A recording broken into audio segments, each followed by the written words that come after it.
AM 1450, FM 99.3, KNSI. Look who's here. Heidi Voigt, good morning. Good morning. Great to have you in studio. Thank you. Okay, this is something that's been on my mind for a long time. Showing protocol, right? There is a method to the madness. There is, and the basics of showing a home haven't changed. I mean, you've got a seller, they have put up a sign, and you may be working with a buyer, or I may be working with a longtime buyer, or somebody sees a sign and they call you and they want to see a property.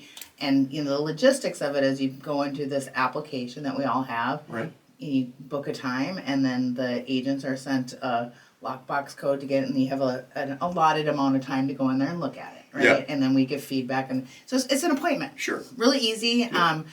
Generally people want a little time. You can't just pull up in front of the house and call and think everybody's going to rush out I'm of there. outside right now. Yeah, and we get that. I bet. And you go, oh, we need to give them a little time. Sure. And then, of course, there's vacant properties that you can get in shorter amount of time. But Right. the other protocol of this, we talked a lot about how it changed in August of 2024. Right. Or 20, yeah, 20. Yeah, Some 24. new rules and regulations, right? Yeah, and that was a result of a national lawsuit that they basically wanted things to be more transparent, that buyers and sellers understood how agents were getting paid and how it impacted the transaction. Sure. So the result of that was that we needed some sort of written agreement in order to show a buyer. So when you're going to show a buyer a home, you have to have some kind of agreement with them so that they understand the process. Okay. And there's really 3 agreements. We've got agreements that are exclusive, Okay. non-exclusive, Right. and then touring agreements. And the I've never heard of the touring agreement. yeah, and it might be a showing agreement. Everybody calls it Okay. a different thing, but our requirements is that we have to have an agreement. And the agreement has to be signed by people, and it has to have a start date and an end date, and in some way, shape, or form, explain the process. Right? Would the touring agreement be like open houses?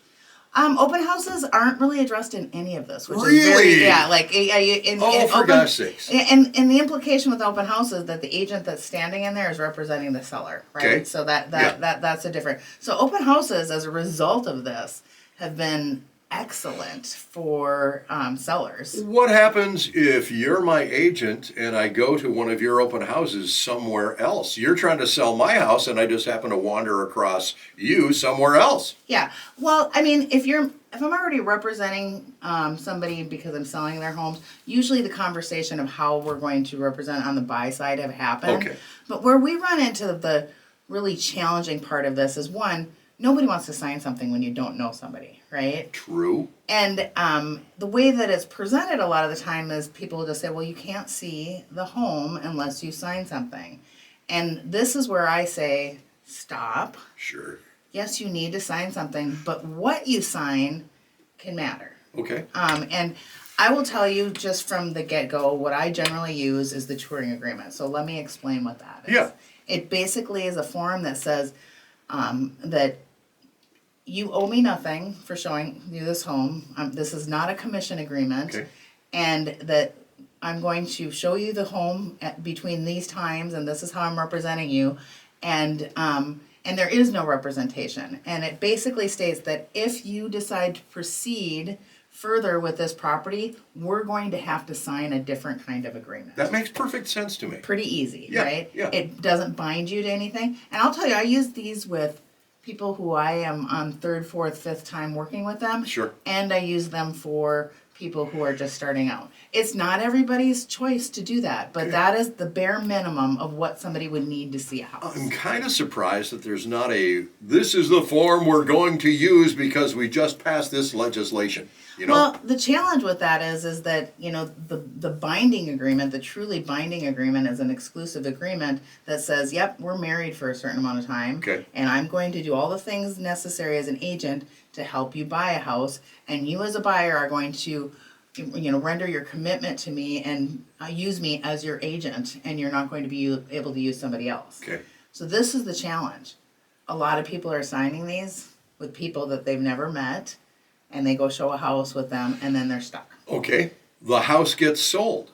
how do we figure out, well, I guess you'd figure it out before you sell the house, but like commissions, right? How do you figure all that out? Well, the commissions are embedded at this point in two different formats, mostly right into the purchase agreement. Okay. So buyer's agent commission is in a purchase agreement, but an exclusive agreement or a non-exclusive agreement can dictate on that form what the agent is going to be paid by the person who is signing it. Okay. So that it declares like, this is my rate, and then we negotiate that rate within a purchase agreement, but if we're not able to, you're on the hook for it. Okay.